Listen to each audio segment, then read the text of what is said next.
Assalamualaikum, vlog 16 Mei 2020.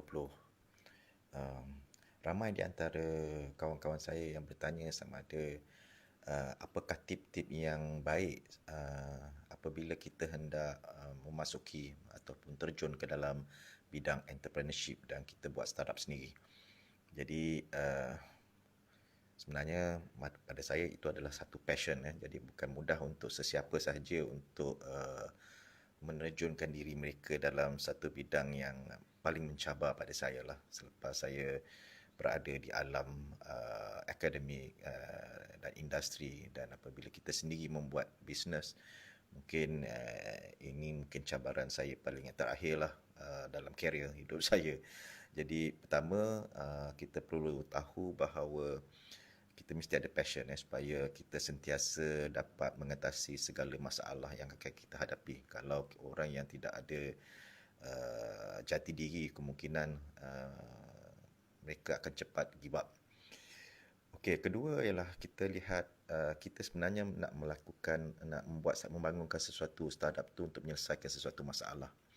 Dan setiap masalah yang kita lihat pada pandangan mata kita, selalunya itu adalah opportunity untuk entrepreneur. Mereka melihatnya sama ada gap yang ada itu sesuai untuk kita memberi satu penyelesaian, membangunkan satu aplikasi atau produk.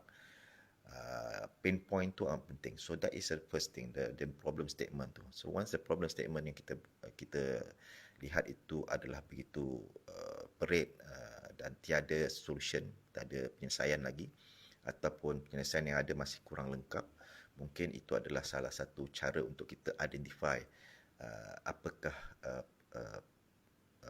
bisnes yang akan kita lakukan. Tapi kemungkinan juga startup kita berdasarkan kepada kita punya pengalaman, apa yang kita pernah menghadapi dahulu mungkin tidak dapat diselesaikan, itu kita rasakan sesuatu yang boleh kita bangunkan. Tetapi yang kedua, kita kena pastikan bahawa pasaran yang kita market segment, market customer kita tu bila menggunakan produk kita, dia market tu besar. Kalau market kecil, kalau semua orang pakai tak apa, tapi kalau market kecil dan ramai di antara mereka tidak sanggup membayar, maka mungkin itu tidak sesuai. Lihatlah pasaran yang ada, yang market segment yang kita hendak addresskan tu adalah satu market yang besar. Sebab mungkin market yang besar tu bukan semua yang kita dapat. Jadi hanya beberapa peratus yang kecil saja yang mungkin akan kita acquire lah. Jadi yang ketiga ialah kita lihat bahawa business model kita mesti menarik orang supaya mereka sanggup membayar. Business model ni macam-macam lah, daripada percuma hingga ke subscription base in term of just beli outright purchase dan sebagainya. Ada OPEX base, ada CAPEX base dan banyak lagi. Itu mungkin kita akan cerita pada waktu-waktu yang berlainan lah. Ini adalah 3 perkara yang penting. Mungkin akhirnya mungkin kita pastikan bahawa kita mempunyai runway yang cukup, cash kita, bootstrapping kalau kita start, sebab VC, venture capital ataupun investor tidak akan datang memberi duit pada kita kecuali kita dapat pastikan bahawa kita ada market traction. Dan untuk mendapatkan market traction tu, kita pastikan kita punya produk market fit tu ada lebih cepat, lagi baik. Produk market fit tu bermakna produk itu menyelesaikan masalah dan dia bersesuaian dengan market yang kita hendak address tu. Dan apabila kita dah dapat traction tu, insyaAllah the investor akan datang kepada kita dan mahu invest lah, dan dia ada tahu ada potential.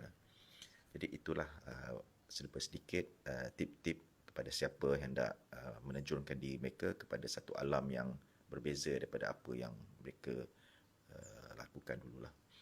Tapi saya gembira sebab startup macam ini mereka dapat menjana pekerjaan untuk orang lain. Itu yang penting. Jadi saya have full respect kepada sesiapa yang menceburkan diri dalam bidang perniagaan yang dapat membantukan orang lain. Sekian, terima kasih.